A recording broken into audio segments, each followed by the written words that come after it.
Hey everyone, welcome to Cricut time! If you like this video, don't forget to subscribe and hit the like button for more project ideas and tutorials.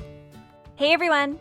For today's project idea, we're going to be making these cute little plant tags. All that you'll need for this project is some vinyl, transfer tape, and some blank tags from the dollar store.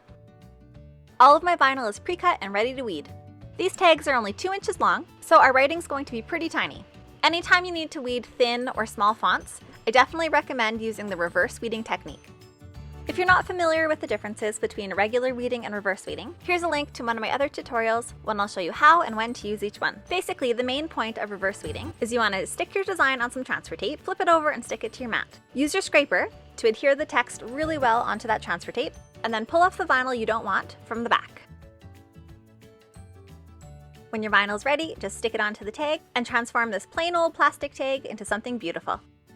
Happy planting, and if you like this video, don't forget to hit the like button and subscribe for more project ideas and tutorials on all things Cricut.